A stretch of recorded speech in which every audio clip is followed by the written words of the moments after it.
Hello guys, welcome back to our channel. My name is Sonam Chauhan. तो जैसे कि exam आ रहे हैं, तो एग्जाम में ना सबसे बड़ा क्वेश्चन अभी फिलहाल स्टूडेंट के बीच में क्या चल रहा है कि भाई वेरी शॉर्ट या शॉर्ट तो एडजस्ट हो ही जाते हैं, चलो वो तो हो ही जाते हैं, बट लॉन्ग क्वेश्चन कैसे लिखे, एक सही लॉन्ग क्वेश्चन लिखने का क्या प्रोसेस होता है, आज इस वीडियो में डिस्कस करेंगे। ठीक है, और आपका ये जो क्वेश्चन है ना, लॉन्ग क्वेश्चन कैसे लिखे, ये भी क्लियर आउट हो जाएगा इस वीडियो को। तो वीडियो को एंड तक देखना है एंड देन चैनल को सब्सक्राइब कर लेना है, बेल आइकन को प्रेस करना है ताकि हर एक वीडियो का नोटिफिकेशन आप तक पहुंचता रहे। बाकी वीडियो पसंद है, वीडियो को लाइक कर देना, शेयर कर देना, ठीक है।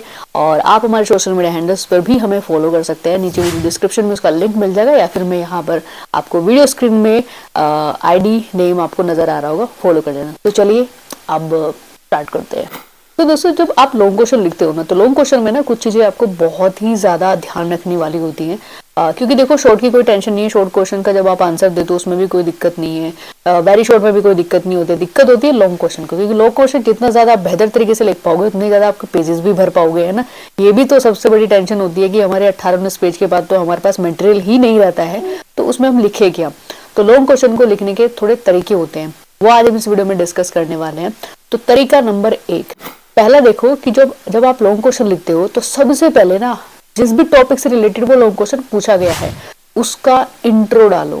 ठीक है, जैसे होता है ना कि हिंदी, अगर आपके पास हिंदी और कभी आपने 12th में हिंदी वगैरह पढ़ी होगी तो आपने ना एक संदर्भ, फिर उसकी बाद में मतलब एक रेफरेंस होता है, इंग्लिश में भी एक रेफरेंस देते थे, फिर बाद में उसकी एक्सप्लेनेशन बाद में देते थे, बट हाँ वो एक प्रोसेस में लिखते थे। तो लॉन्ग क्वेश्चन को लिखने का भी एक प्रोसेस है। जिस भी टॉपिक से रिलेटेड आपसे लॉन्ग क्वेश्चन पूछा गया है उसके बारे में थोड़ा सा इंट्रो दीजिए। ठीक है, उसमें आपको पूरा एक्सप्लेन नहीं करना है, इंट्रो में पूरा एक्सप्लेन नहीं करना है, लेकिन हाँ छोटी छोटी जो चीजें हैं जैसे कीवर्ड है कि उस टॉपिक के, उसमें आपको एंटर कराने हैं, आपको थोड़ा सा उसका इंट्रो देना है। ठीक है, क्वेश्चन लिखते हुए सबसे ज्यादा ना आप हेडिंग का यूज करो। जितना ज्यादा आप हेडिंग का यूज करोगे ना उतना ही अच्छा आपका लॉन्ग क्वेश्चन दिखने में भी अच्छा लगेगा, और आप अच्छे तरीके से उसको एक मतलब ऐसा है ना कि 7-8 पेज आप उस बड़े आराम से लिख सकते हो। देन लॉन्ग क्वेश्चन में जितनी ज्यादा हेडिंग इंपॉर्टेंट है उतना ही ज्यादा इंपॉर्टेंट है डायग्राम को यूज करना। भाई जितना ज्यादा आप डायग्राम को यूज करोगे ना, पर्टिकुलर मतलब जितने भी लॉन्ग क्वेश्चन आप लिख रहे हो, 2 लिख रहे हो, 3 लिख रहे हो, और हर क्वेश्चन में ना बीच बीच में डायग्राम का जितना ज्यादा यूज करोगे, एक तो आपका पेज पूरा कवर हो जाएगा, आपको उसमें लिखने की भी जरूरत नहीं, आपका डायग्राम ही बहुत सारी चीजें शो कर देता है। ठीक है, और दूसरा आपका जो आंसर होता है वो बहुत ही इंप्रेसिव देखने में लगता है जहां पर डायग्राम का यूज करते हो। अब आप ये क्वेश्चन करोगे, मैम पॉलिटिकल साइंस या ह्यूमैनिटी के बहुत सारे ऐसे सब्जेक्ट्स हैं जिनमें हम आंसर लिखते हैं, बट डायग्राम कैसे बनाएं। अब मैथ में बना सकते हैं, है ना, ज्योग्राफी में बना सकते हैं, चलो इकोनॉमिक्स में भी बना सकते हैं, बट पॉलिटिकल में कैसे बनाएं। भाई क्यों नहीं बना सकते आप। देखो, आप कोई मतलब अगर आपको पीएम की कोई टेबल शो करनी है, या फिर आपको फॉर एग्जाम्पल कोई पावर शो करनी है, तो पावर को सबसे पहले देखो हेडिंग वाइज उसको एक्सप्लेन करो, वो जरूरी है, वो भी करो, लेकिन उससे पहले डायग्राम में उसकी जो हेडिंग होती है ना, जैसे फॉर एग्जांपल आपको राष्ट्रपति की जो पावर्स है उसको डायग्राम में इंक्लूड करना है, मतलब डायग्राम में सॉरी कन्वर्ट करना है, तो आप कैसे करोगे। सबसे ऊपर आपको राष्ट्रपति है, एक बॉक्स बनाओ, उसमें राष्ट्रपति लिखो, प्रेसिडेंट लिखो, फिर उस बॉक्स के अलग अलग पार्ट करो। उसके बाद जो जो पावर्स है, 2 तरीके की पावर होती है, एक तो सिंपल पावर होती है, एक इमरजेंसी वाली पावर होती है। तो उसमें ऐसे ही मतलब बॉक्स को बना करके सिंपल पावर, फिर उसके अलग अलग बॉक्स बनाओ कि सिंपल पावर में क्या क्या पावर्स होती है, फिर जो दूसरा बॉक्स है इमरजेंसी में, फिर उसका अलग से बनाओ, है ना। इसी तरीके से उसमें इमरजेंसी में 352, 360, 356 होती है, उसके अलग अलग तरीके के छोटे छोटे बॉक्स बनाओ। इस तरीके से आपके डायग्राम बन जाते हैं। जो भी आपके पावर्स है, हेडिंग है, उनको डायग्राम में कन्वर्ट करो तो चीजें बहुत आसान हो जाती है। एक आपका पेज कवर हो जाता है, दूसरी बात आपका आंसर भी बहुत इंप्रेसिव लगता है। जब एग्जामिनर आपकी कॉपी चेक करते हैं उसको लगता है कितना इंटेलिजेंट स्टूडेंट है ना, डायग्राम बनाया।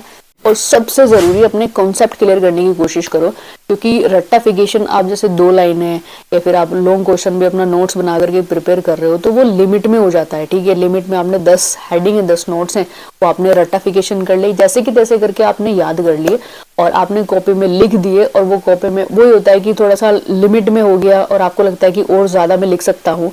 तो अपने सबसे पहले अपने कॉन्सेप्ट क्लियर करो, मतलब टॉपिक को ना समझने की कोशिश करो। जितना ज्यादा आप समझने की कोशिश करोगे, अगर टॉपिक आपको समझ में आ गया तो फिर आप उस टॉपिक से रिलेटेड जो भी इन्फॉर्मेशन आप उसे कलेक्ट करते हो ना, उस इन्फॉर्मेशन को आप अपनी खुद की लैंग्वेज में शो कर सकते हो, उस आंसर में लिख सकते हो। तो इससे आपका जो क्वेश्चंस होता है ना, लॉन्ग क्वेश्चन, वो और ज्यादा बड़ा होता है और आप 20-25 जो पेजेस होते हैं ना, वो बड़े आसान तरीके से फिर फिल भी हो जाते हैं। तो दोस्तों यही एक बेस्ट तरीका है लॉन्ग क्वेश्चन को बेहतर बनाने का और ज्यादा पेजेस उसमें फिल करने का, है ना। जितना ज्यादा आप उसमें डायग्राम का यूज करोगे, हेडिंग्स का यूज करोगे, मतलब माइंड में आ भी रहा है ना कि इसको हम हेडिंग में इस तरीके से कन्वर्ट कर सकते हैं, भाई कर दो, बिल्कुल उसको वहीं के वहीं हेडिंग में कन्वर्ट कर दो और फिर एज इट इज ही उसको एक्सप्लेन कर दो फिर उसी हेडिंग के अंदर।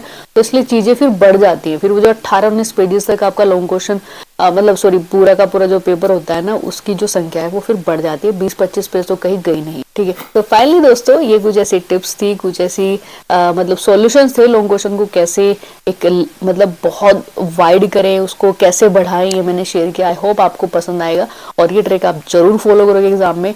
तो अब फटाफट से लाइक कर दो, पसंद आती है वीडियो डेफिनेटली यार पसंद आई गई होगी। कुछ मैंने बताया भी तो बढ़िया ना, एग्जाम से पहले आपको लॉन्ग क्वेश्चन लिखने का तरीका बता दिया, और से ज्यादा बढ़िया क्या हो सकता है। तो फटाफट से लाइक कर दो, शेयर कर दो, एंड देन चैनल को सब्सक्राइब नहीं किया तो सब्सक्राइब कर लेना, बेल आइकन को प्रेस करना ताकि हर एक वीडियो का नोटिफिकेशन आप तक पहुंचता रहे। तो चलिए मिलते हैं नेक्स्ट इन्फॉर्मेशन के साथ में नेक्स्ट वीडियो में, तब तक के लिए जय हिंद, जय भारत।